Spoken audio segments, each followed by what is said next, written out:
에베소서 6장 14절부터 17절까지 제가 읽겠습니다.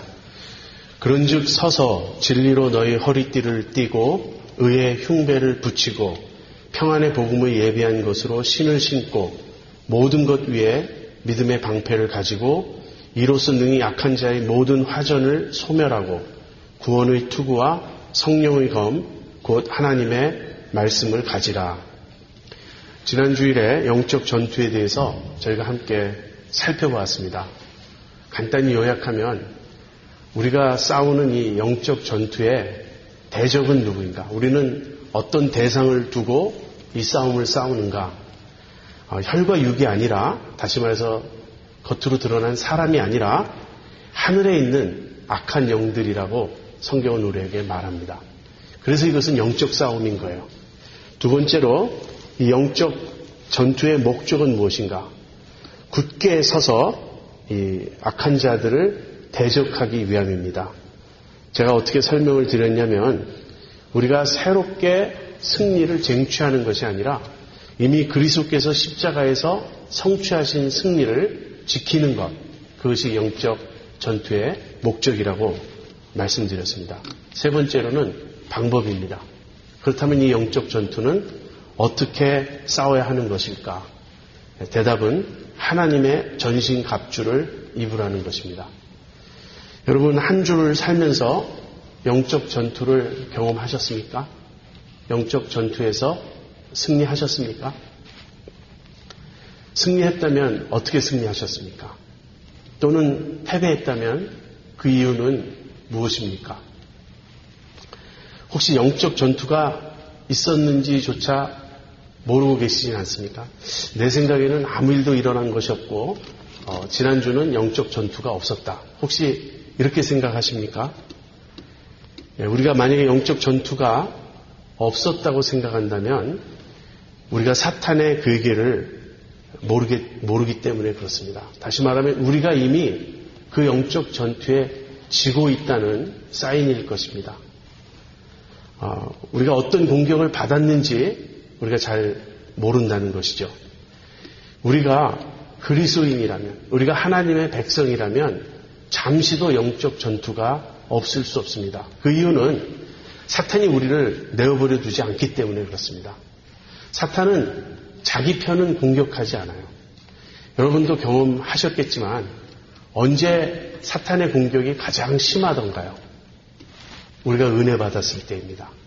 수련회든지 어떤 은혜스러운 집회에 참석해서 말씀으로 또 하나님의 은혜로 충만해졌을 때, 그래서 기쁨 가운데 집으로 돌아오면 집에 어떤 일이 기다리고 있죠? 우리를 넘어뜨리기 위한 사탄의 공작이 거기서 일어나는 거예요. 만약에 우리가 영적으로 잠자고 있고 영적으로 깨어있지 못하고 무뎌져 있고 그렇다면 사탄은 우리를 내어버려둬도 됩니다. 이미 자기 말을 고분고분 잘 듣고 있기 때문에. 그러나 우리가 하나님 뜻대로 살려고 하면 사탄은 우리를 내어버려 두지 않습니다. 그래서 잠시도 우리는 깨어있는 것을 멈춰서는 안 되겠습니다. 사탄은 개인적인 차원에서도 공격을 해오지만 공동체적인 차원에서도 공격을 해옵니다. 개인적인 차원에서는 우리가 주님으로부터 멀어지게 하는 것, 우리가 죄에 빠지게 하고 우리의 믿음이 흔들리게 하고 하는 그런 식의 공격을 해옵니다. 그러나 사탄은 개인적인 차원에서만 공격을 해오는 것은 아니에요. 공동체적으로도 공격을 해옵니다. 무슨 말입니까? 교회 전체가 위험에 빠지게 하는 것이죠. 여러분, 사탄이 즐겨 쓰는 교회를 공격하는 방법은 여러 가지가 있지만 대표적으로 세 가지를 말할 수 있습니다. 첫 번째는 핍박이에요. 사탄은 교회를 핍박하고 그리스도인을 핍박합니다. 그런데 핍박은 결과가 사탄이 원하는 대로 나타나지 않을 경우가 참 많아요. 핍박을 받을수록 오히려 하나님의 참된 백성은 더욱 영적으로 강건해지고 깨어나는 그런 현상을 우리가 곧잘 봅니다. 고대 교부 중에 한 분이셨던 털툴리아는 순교자들의 피는 교회의 씨앗이다, 그런 말씀을 하셨어요. 저는 이슬람 선교를 위해서도 많은 피가 흘려져야 되지 않을까 그렇게 생각합니다. 두 번째는 핍박보다 저희가 견디기 더 어려운 공격인데요. 그것은 유혹입니다. 핍박이 우리를 삼키려고, 우리를 넘어뜨리게 하려고 사정없이 우리를 향해 쏘아대는 불화살이라면, 유혹은 우리를 잠재우는 자장가처럼 찾아옵니다. 세상의 달콤함, 세상의 모든 화려함, 활락, 그런 걸로 우리를 공격해오죠. 그래서 우리가 기복주의에 빠지게 되고 세상 명예를 추구하게 되고 세상적 가치관을 갖게 되는 것, 그런 것이 사탄의 유혹입니다. 그런데 이 두 가지보다, 핍박과 유혹보다 더 무서운 사탄의 공격이 무엇인지 아십니까?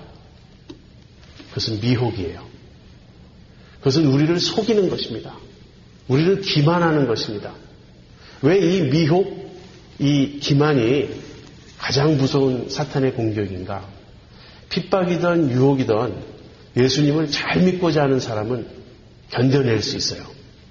그런데 이 미혹, 이 기만은 예수를 잘 믿고자 하는 사람들이 쉽게 빠질 수 있는 그런 사탄의 함정이기 때문에 그렇습니다. 여러분, 누가 이단에 많이 빠지죠? 예수님 열심히 믿고자 하는 사람들이 종종 이단에 빠지는 걸 우리가 보게 됩니다. 제가 오늘 칼럼에 실은 내용입니다. 제가 최근에 분열된 복음주의라는 책을 읽었어요. 20세기 후반부 한 50년 정도의 영국, 미국의 복음주의 역사를 다룬 책입니다. 근데 그 책을 읽으면서 그 책에 제가 너무나 존경하는, 비록 책을 통해서이지만 제가 영적 스승으로 모시고 있는 분들의 이름이 대거 등장합니다. 로이드 존스 목사님, 존 스타트 목사님, 제임스 패커 목사님, 미국의 빌리 그레함, 프랜시스 셰이퍼, 이런 분들의 이름이 다 등장해요. 이분들은 한 분 한 분 너무나 귀한 하나님의 사역자들이었습니다. 그런데 이분들 사이에 의견이 조금씩 달랐어요. 그리고 그분들의 그 미묘한 입장 차이가 복음주의 교회 전체에 미친 영향이 얼마나 컸던 것인가를 저자는 꼼꼼히 추적하고 있습니다.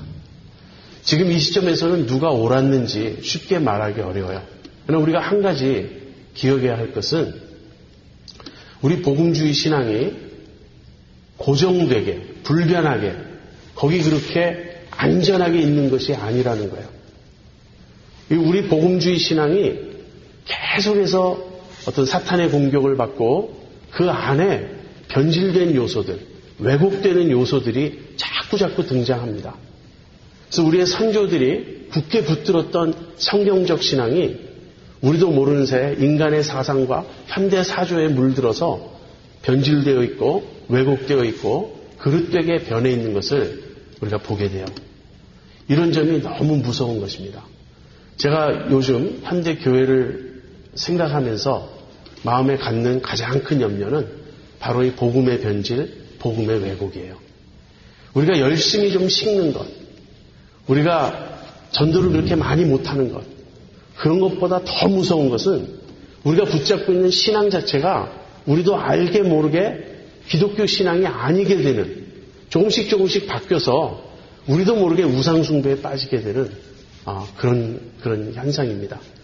이런 것이 사탄의 공격입니다. 사탄은 끊임없이 우리를 공격해 옵니다.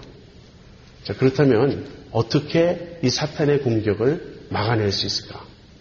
여러분, 사탄이 우리를 공격해오는 구체적인 모습을 우리가 안다면 참 영적 전투를 하기가 쉽겠죠.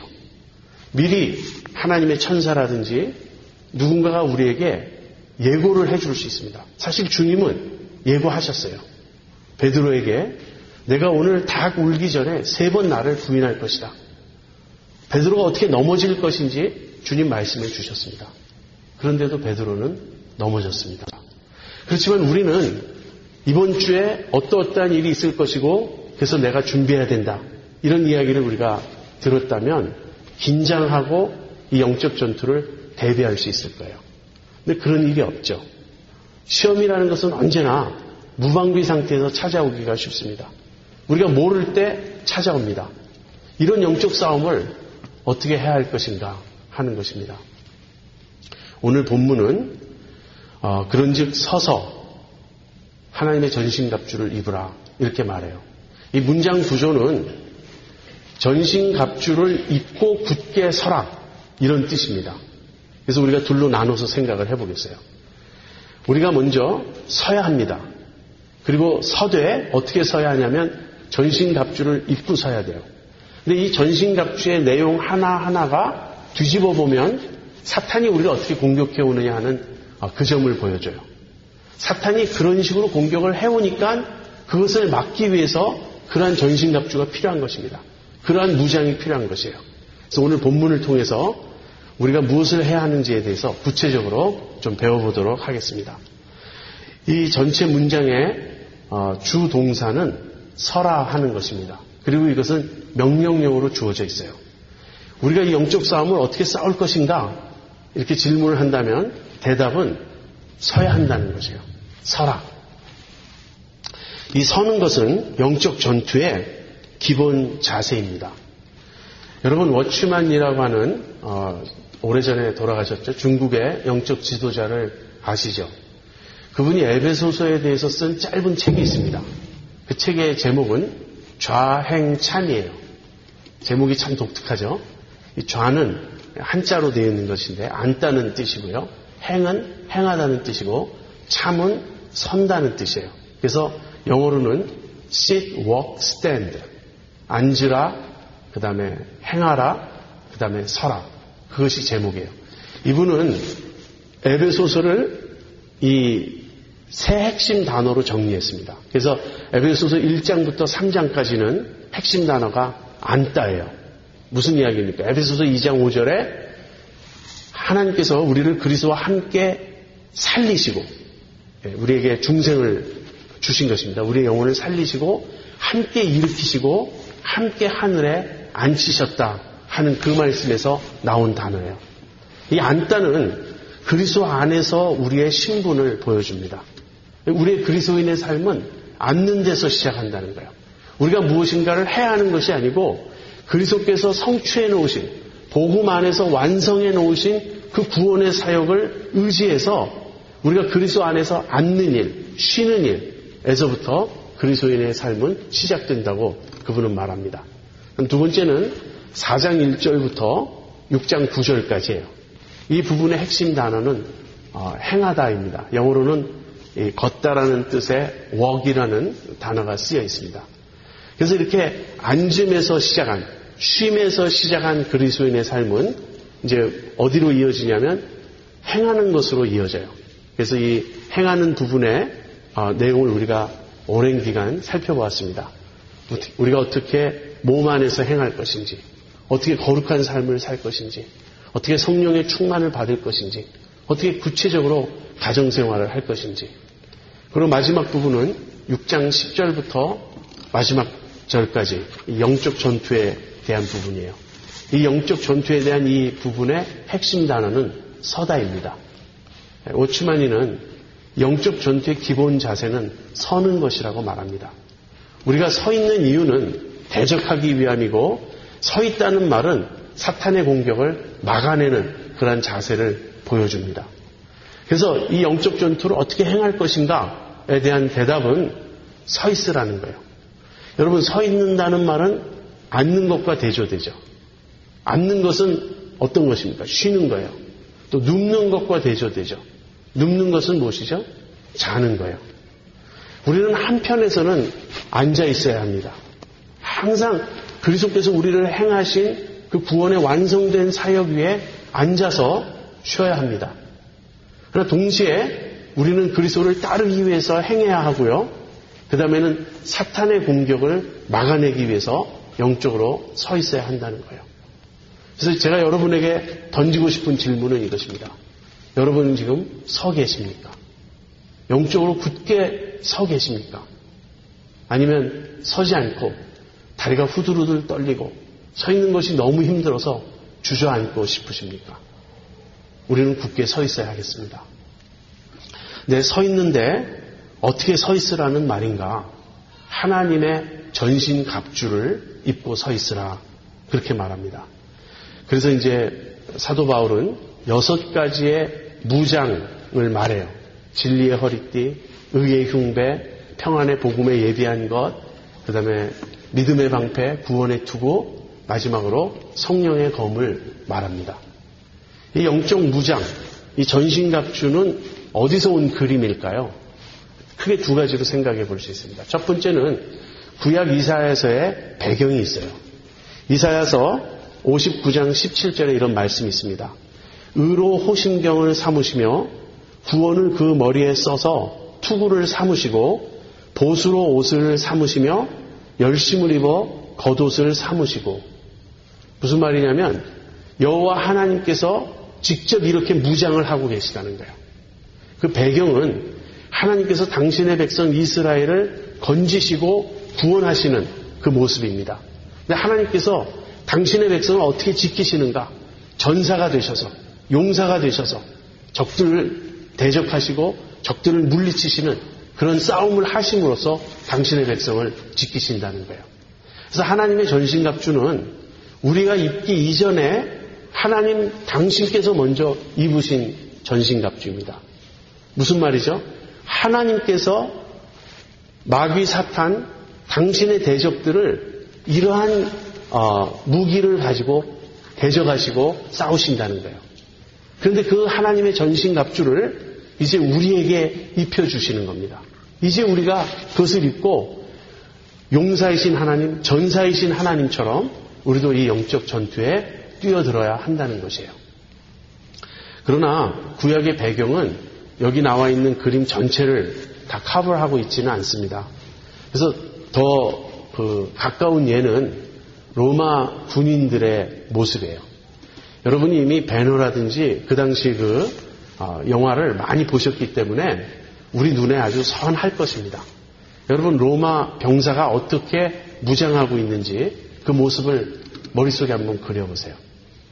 그리고 그 로마 병사들의 완전 무장한 그 모습, 그것을 지금 바울이 여기서 서술하고 있는 것입니다.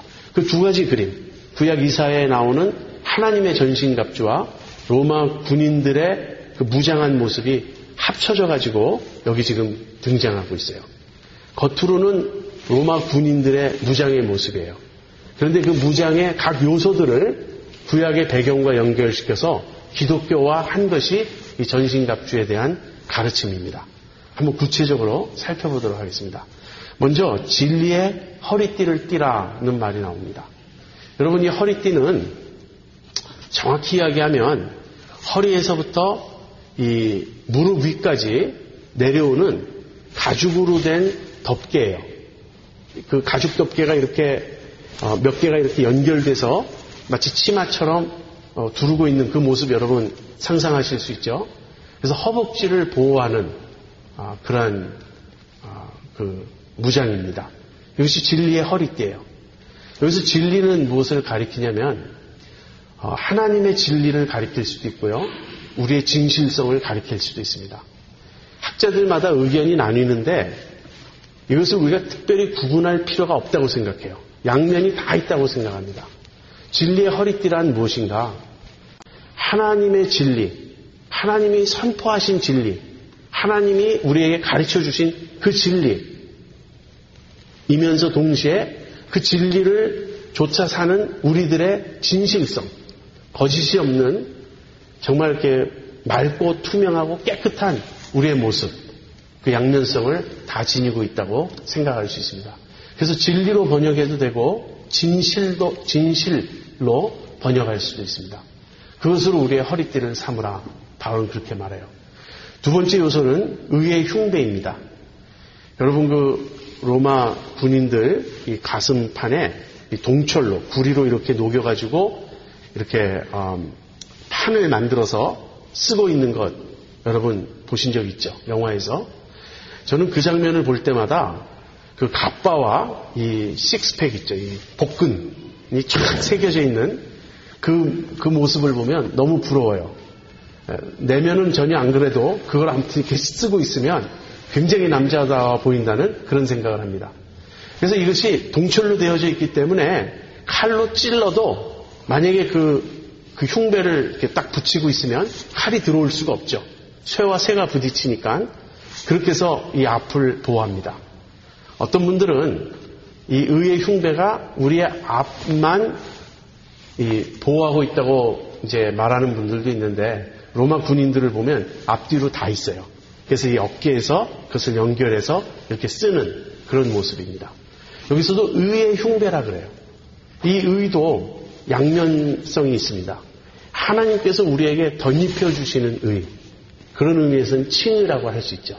그래서 하나님이 우리를 의롭다고 여겨주신 것, 그것을 굳게 붙잡는 것이 될 수도 있고요. 또는 우리 자신의 의로운 행위가 될 수 있습니다. 이 양면이 다 있고 이걸 구분할 필요가 없어요. 의의 흉배를 붙이라, 무슨 말입니까? 하나님이 우리를 의롭게 여겨주신 그 칭의를 굳게 붙잡고 있어라. 그리고 의로워진 신분에 걸맞게 실제 의로운 삶을 살아라 하는 것입니다. 자, 이것이 두 번째, 의의 흉배예요. 세 번째는 평안의 복음에 예비한 것입니다. 여기 예비한 신을 신고라는 신이라는 단어가 나오는데 원문에는 신이라는 말이 없습니다. 그 원문대로 설명한다면 우리의 발을 평안의 복음에 준비한 것으로 준비하라. 우리의 발이 거기에 맞게 하라. 그런 뜻이에요. 이 말의 배경은 이사야 52장 7절입니다. 좋은 소식을 가져오며 평화를 공포하며 복된 좋은 소식을 가져오며 구원을 공포하며 시온을 향하여 이르기를 내 하나님이 통치하신다 하는 자의 산을 넘는 발이 어찌 그리 아름다운고. 이사야 선지자는 이제 바벨론 포로에서 해방되어서 본토로 돌아오면서 이제 하나님께서 통치하신다. 우리의 하나님이 통치하신다라고 이 평화의 복음을 외치는 자의 산을 넘는 발이 얼마나 아름다운가 그렇게 말하고 있습니다. 그래서 평안의 복음으로 우리의 발을 예비하라 하는 것이에요. 우리 발이 준비되어 있어야겠습니다. 무엇으로? 평안의 복음으로. 그다음 네 번째는 믿음의 방패입니다. 이 방패는 손방패와 달라요. 여러분 손방패는 조그만 것으로 이 팔을 끼고 이제 적이 칼로 내려치거나 할 때 이 손방패로 막죠. 그리고는 이제 칼로 반격을 가하는 그런 형의 무기입니다. 그런데 여기서 말하는 방패는 아주 큰 온몸을 다 덮는 방패예요. 그래서 이것은 적의 그 칼을 막는다기보다는 화살 같은 걸 막는 거예요. 여기 무엇이라고 말하죠? 악한 자의 모든 화전을 소멸하며 사탄이 멀리서도 화살을 쏘아댑니다. 여러 우리의 믿음을 흔드는 그런 화살을 쏘아댈 때 그것을 막아내는 것은 믿음이라는 거예요. 그래서 믿음의 큰 방패를 가져라 하는 것입니다. 그 다음에는 구원의 투구예요. 이 로마 그 병정의 이 무장 중에 가장 멋있는 것이 투구가 아닌가 싶습니다.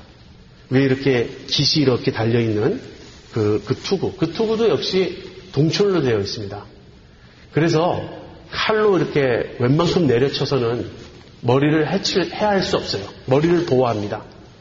그래서 이 구원의 투구를 딱 쓰고 있을 때 우리는 사탄의 어떤 공격도 우리의 머리를 해칠 수 없도록 우리가 보호할 수 있다는 말이에요. 자, 그 다음에 마지막으로 성령의 검이 있습니다. 성령의 검을 하나님의 말씀이라고 바울은 설명하는데 이 검은 긴 칼이 아니고요. 한 50, 60cm 정도 되는 짧은 칼입니다. 그래서 상대방을 이 방패를 막으면서 상대방에게 근접해서 그 다음에는 이 칼로 찌르는 것이죠. 이제 그것이 성령의 검이에요. 머릿속에 그림이 잡힙니까, 여러분?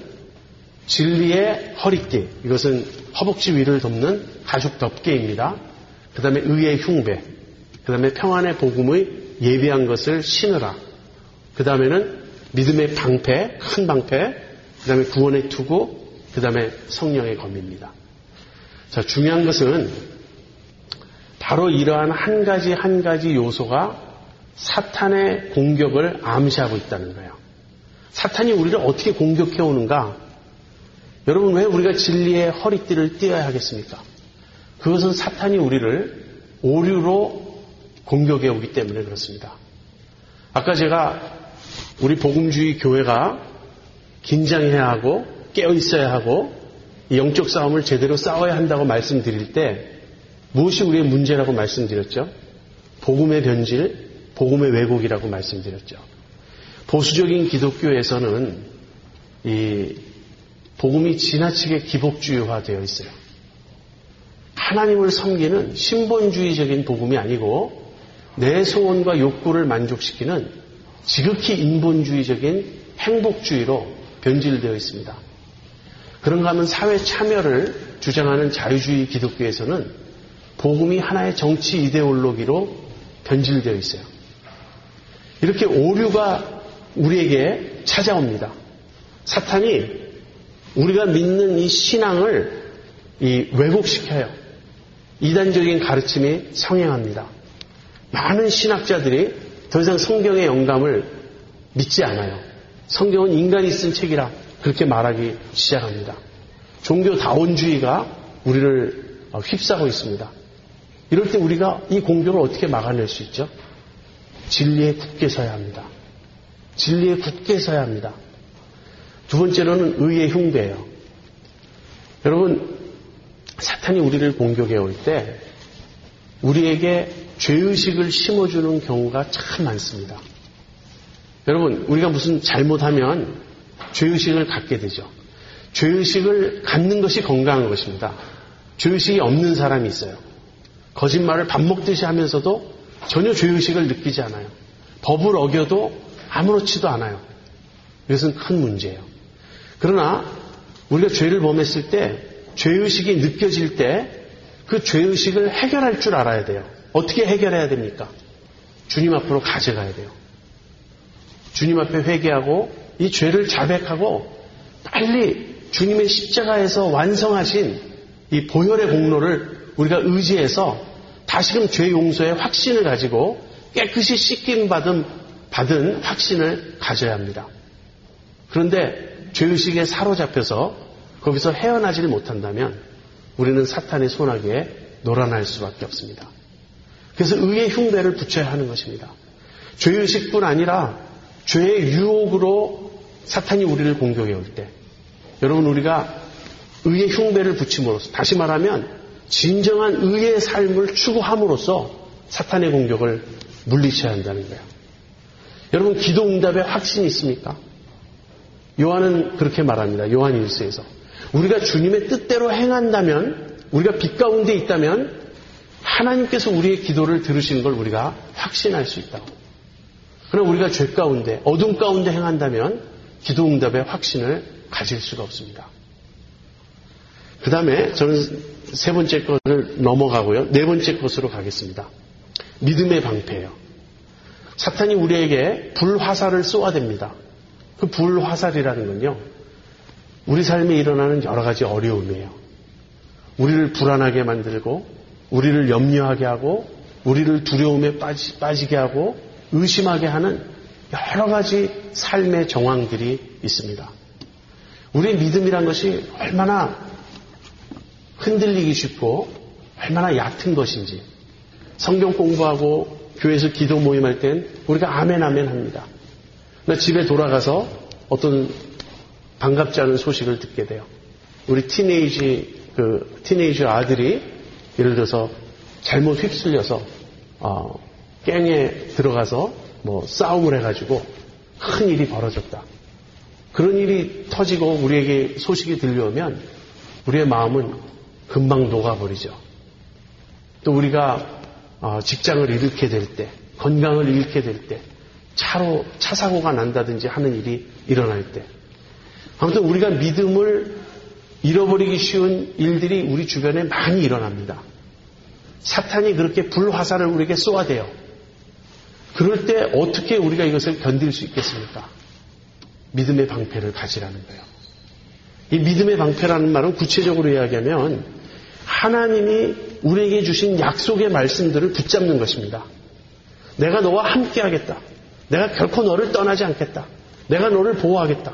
내가 사망의 음침한 골짜기로 다닐지라도 해를 두려워하지 않을 것은 주께서 나와 함께 하심이라. 주의 지팡이와 막대기가 나를 안위하시나이다.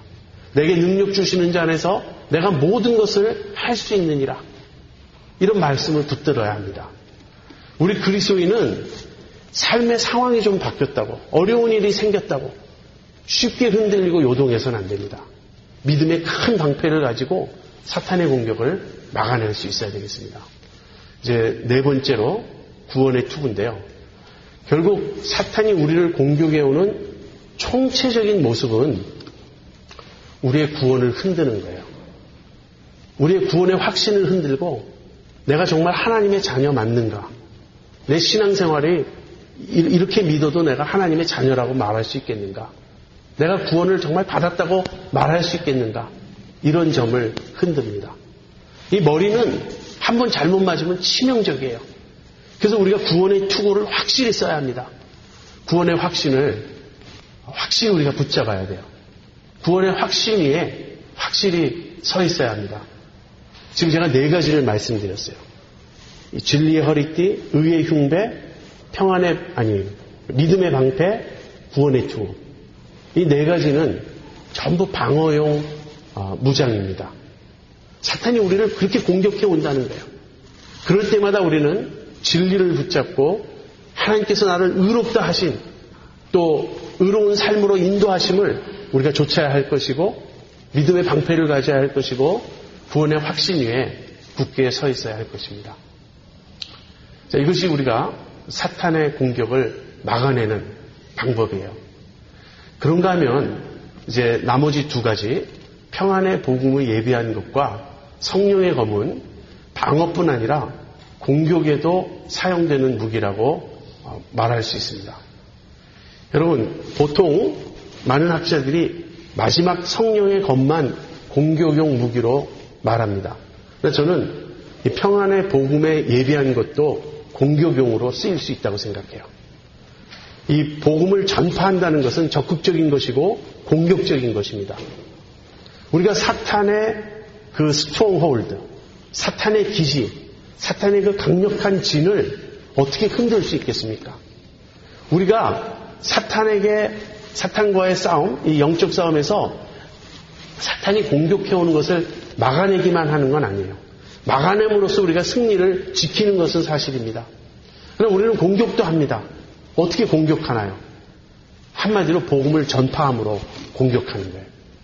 우리가 복음을 전파할 때, 그리고 성령의 검, 하나님의 말씀을 휘두를 때 사탄은 세력이 꺾이고 사탄에게 사로잡혀 있던 사람들을 우리가 풀어낼 수 있고 사탄의 포로가 되어진 많은 영혼들을 건져낼 수 있는 것이에요.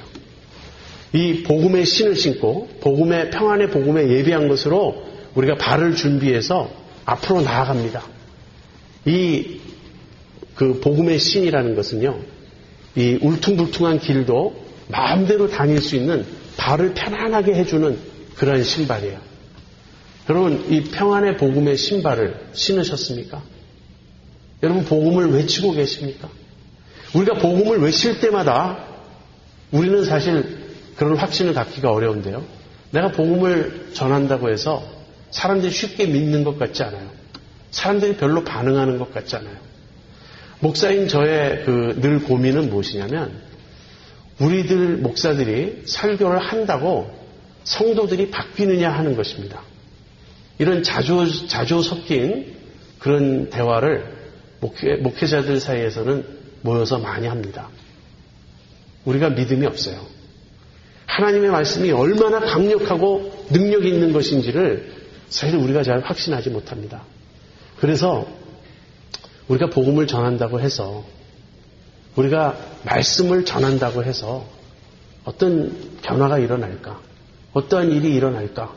우리가 그렇게 쉽게 회의에 빠질 수 있는데요. 여러분 자신의 삶을 돌이켜 보십시오. 여러분의 믿음이 어떻게 생겼습니까? 여러분이 어떻게 이 자리까지 올 수 있었습니까? 하나님의 말씀을 들었기 때문이에요.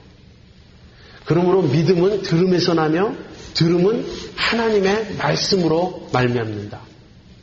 복음을 전파하면 사탄의 진이 흔들립니다. 하나님의 말씀을 선포하면 사탄에게 사로잡혔던 사람들이 노연합니다. 그런 일이 일어나요. 우리가 얼마나 성령 충만해서 우리가 얼마나 영역이 있어서 우리가 얼마나 은사가 뛰어나서 이런 일을 잘 감당하느냐에 달려있는 것이 아닙니다. 복음 자체가 그 능력이 있어요. 하나님의 말씀 자체가 그런 파워가 있어요. 그래서 우리가 사탄과의 싸움에서 기억해야 할 것은 하나님의 말씀이라는 거예요. 복음이라는 거예요. 복음을 전하고 하나님의 말씀을 선포할 때 사탄의 진은 무너집니다. 이것이 우리의 영적 싸움입니다. 한편으로는 사탄이 우리를 공격해 옵니다. 어떻게 막아내겠습니까? 진리, 의, 믿음, 구원의 확신 이런 걸 붙잡아야 돼요. 여러분 무슨 기도에서 귀신 쫓는 은사를 받아야 영적 싸움을 싸울 수 있다. 그런 거 아닙니다. 어떤 특별한 사람들에게 하나님이 귀신을 쫓아내는 축사의 은사를 주실 수 있습니다. 그러나 그것이 영적 싸움의 본질이 아니에요. 그것은 아주 일부분일 뿐입니다. 영적 싸움은 결국 진리의 싸움이에요. 의의 싸움이에요. 믿음의 싸움이에요. 이 싸움을 여러분 어떻게 대적하시겠습니까? 어떻게 이 싸움을 싸우시겠습니까? 진리로, 의로, 믿음으로, 구원의 확신으로 무장하시기 바랍니다. 그리고 단순히 사탄이 공격에 올 때 그것을 막아내는 것에 그치지 마시고요. 사탄의 진을 흔드는, 사탄에게 사로잡힌 사람들을 노연하게 하는 그런 공격하는 군사들도 되실 수 있기를 바랍니다. 여러분 영적 전투는 제가 누차 말씀드린 대로 선택사항이 아닙니다. 피할 수 있는 성질이 아니에요. 나는 워낙 싸움을 좋아하지 않으니까 공격도 수비도 하지 말고 그저 빠져나왔으면 좋겠다. 사탄이 우리를 내버려 두지 않습니다. 아무 공격도 받고 있지 않다는 것은 내가 지금 안전하다는 증거가 아니고요. 내가 이미 사탄의 손아귀에 놀아나고 있다는 증거입니다. 다른 길은 없습니다. 이제 한 가지 더 설명할 것이 있는데 그것은 다음 주일에 설교할 내용인데 이 모든 것 위에 우리가 기도 안에 깨어 있어야 하는 그 점이 있습니다. 그것은 다음 주일에 제가 설명하기로 하겠고요. 여러분, 영적 전투는 진행 중입니다. 지금 저희는 그 한복판에 있습니다. 우리가 해야 될 일은 전신갑주를 입는 거예요. 하나님의 전신갑주를 입고 굳게 서서 악한 자를 대적하고 승리하는 여러분과 제가 되기를 바랍니다.